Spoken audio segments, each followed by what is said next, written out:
Good morning guys. We're back at it again with another video. And this is a topic that is definitely really important to us, and I think for a lot of you out there that are thinking about building an alternative style home, whether you're going a very alternative route or kind of a more standard route that like what we're going with ICF. It might be very important to you because so in our county, Cochise County, there is what is called an owner-builder opt-out. So if you buy a parcel of land that is zoned RU4, basically you have the ability to opt out of all building inspections. So the only thing that they do inspect is that they inspect any setback distances to any washes or any lot lines. But other than that, they don't inspect the plumbing, mechanical, structure, electrical, anything like that. And this rule is the only reason why we moved to this county. What's that background noise? What is that background noise? Sarcastic. He like goes like this on that. He really wants to come out and join us. Now I've done an entire video talking about the opt-out and some of the kind of more finer details of it, and I'll leave a link to it in the description box and the comment section below if you want to check that out. But the reason why we're making this video is that there are talks with the county of actually removing the opt-out. Now I talked to one of the planning and zoning guys, his name's Paul, and he works for Cochise County. And since he's been in office, he says that this discussion about removing the opt-out typically comes out every kind of like election cycle, every 2 years or so. And so what they do is they just kind of review a lot of the, the policies that they have. And the owner-builder opt-out, especially if you believe in freedom and being able to do things yourself, which I believe is, a very American value, right? It's incredible because there's not a lot of places in the United States and probably in Canada and North America in general where you can actually do that. So there's lots of people that live in straw bale homes, rammed earth homes, earth bag homes, pretty well any kind of style of home that you're really interested. Say you wanted to build an earthship. There's pocket of freedoms in different places around the country, but specifically here in Arizona, in Cochise County, you can basically build whatever you want. Now, one of the great benefits of the opt-out is that you can build your own home, and the cost of it can be significantly less than if you had to hire contractors and go through the permit process. So for example, the permit cost for the opt-out here in Cochise County is $158. So a typical standard family residence permit that you pull is going to range anywhere between $2,500 to $5,000 in our county. And that's just based on the actual house size. But just that initial cost of getting the permit for your house is significantly less. And since we have this opt-out and there are no inspections, that means you can easily do solar without having any inspections on it. Obviously you want to do things the correct way. You can do rainwater harvesting with no inspections. You can just do whatever you want. And even in our area, it's even encouraged to do gray water harvesting, but it's also legal to do it down here as well. So isn't that kind of like one of the things that you love about this area is like we can just do whatever we want? Yeah. I'm just in the video. She's in the video because I was in the thumbnail. Yeah, no, that's why we moved out here, was basically because we built this tiny house. The county actually said we could permanently live in it if we took the wheels off and put it on cinder blocks, but I mean, we wanted to build a bigger house, but they're just so lenient out here, and a lot of the lots around here, like, nobody's around you. We have friends, the Green Dream Project down a little bit further away, and like there's no one around them. Like there's no one coming out to their property checking on what they're doing. But where we are, I think like a few weeks into us living out here, a county guy came out. Yeah, and so yeah, when we originally pulled our first permit, the county guy, he was just an assessor. So he was just kind of like assessing things, I guess. I don't know exactly what he was looking at, but he was just making sure that, we're kind of following the correct process for the permit. Now, what this owner-builder opt-out also allows you to do is that you can park an RV or a tiny house or a bus conversion or whatever you want on your property legally. So you can legally do it. The extra addition for the RV permit is like $24. So it's not really, a very expensive process. So what that means is that while you plan on building your normal sized home, whether it's 600 square feet, 1,500 square feet, whatever size that you choose, is that you can live on your property while also building your house. So it can save you a tremendous amount of time and effort and money, because you don't have to maybe rent a house nearby, or have to travel, say, from like Tucson out to your job site every single day. You can actually live right on your property while you build your house, and that's one of the main benefits. Now, if you are interested in living in this area at some point, I highly recommend that you join a Facebook group that we started, that is all the people that are in support of the opt-out, because there are going to be public meetings coming up very soon, where they're going to be discussing and reviewing the opt-out, because unfortunately a lot of people take advantage of the opt-out in ways that they really shouldn't be. So they'll just pull an opt-out permit just so that they can live in their RV, and not really have any plan of actually building a home. Another thing that people do, and this is why the county is a little bit, why they want to discuss this, is because they've gone out and visited certain owner-builder opt-out sites, and the homes were built, not very well at all.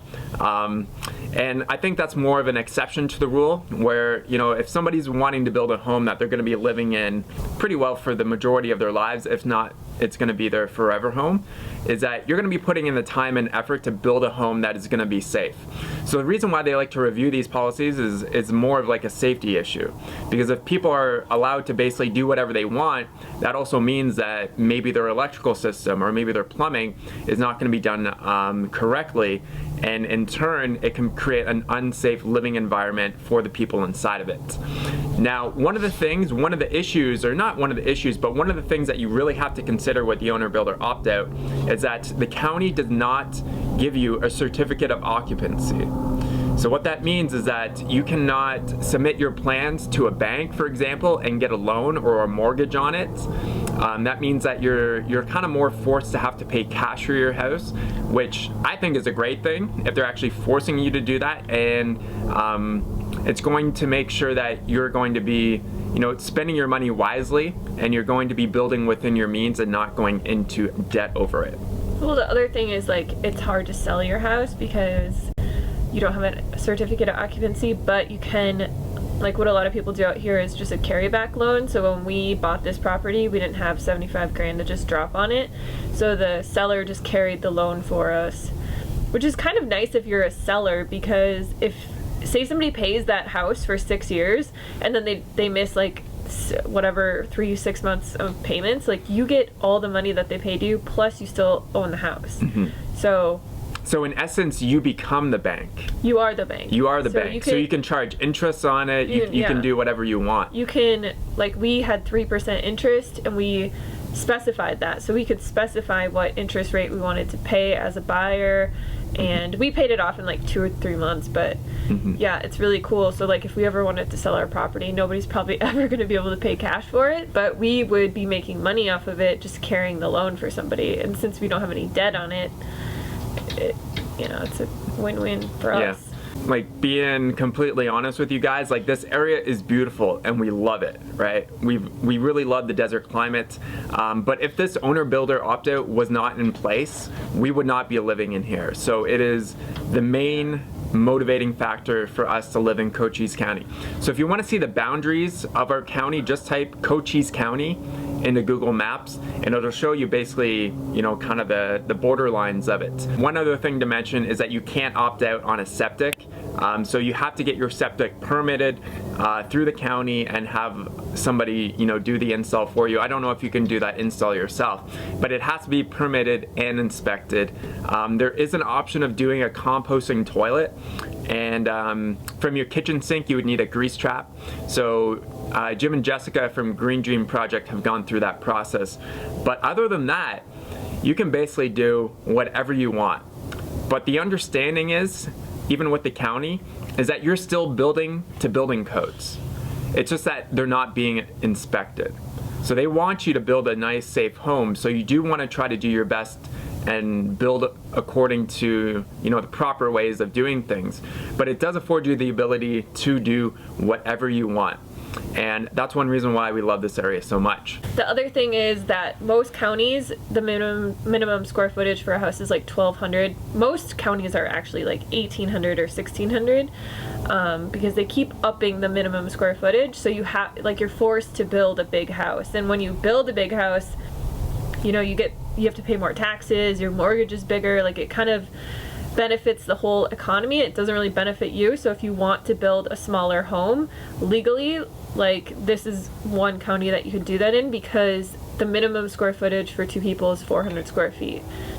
So in Pima County, I think it's, you know, like 1,200, 1,500, something like that, maybe even more. But back in the day, it was a lot smaller, and they just keep making it bigger and bigger because they can, you know, collect more taxes. Yeah, they can charge more taxes. Your insurance rates will be higher as well because they're insuring more square footage.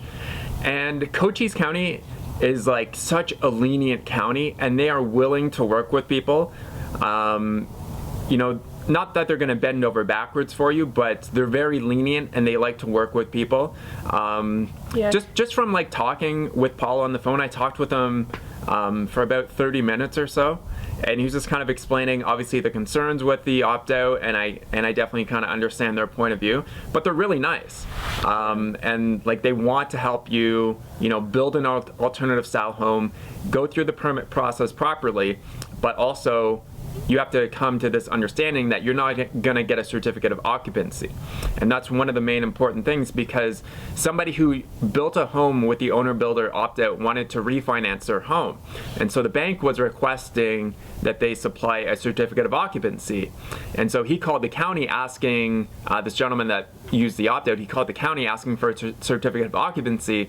And the county's like, sorry, we can't do that. You did the opt-out, and you basically it basically outlines all that information within the permit, is that you're not going to get that certificate of occupancy. So that's just something to keep in mind. And for us, we don't plan on moving. We don't plan on going anywhere. So this is our forever place. So we don't plan on selling. And that's one of the main reasons with the opt-out. It's like, you just can't build something without permits or without inspections and then just expect just to turn around and sell it. You could try it with the opt-out, but there's even rules within the permit that you can't sell for a certain period of time. So if you're interested in supporting the cause, there's even a petition going on. I'll leave a link to that down below, so everybody can sign the petition. But if you're kind of more interested in moving to this area and you want to kind of stay in the loop, then definitely check out the Facebook group below and join up to that, because it'll have all the information about when the meetings are coming up and all that kind of jazz. And if these rules were to potentially be changed, it doesn't change our situation with our permit. We're grandfathered in. So anyone that's already pulled their opt-out permit, you're totally fine. They can't kind of go back and, you know, make you do the inspection process or anything like that. Awesome, guys. Thanks so much for watching. We'll catch you on the next video. We're going to start laying the ICF block on Monday and start to see our house go up. Peace.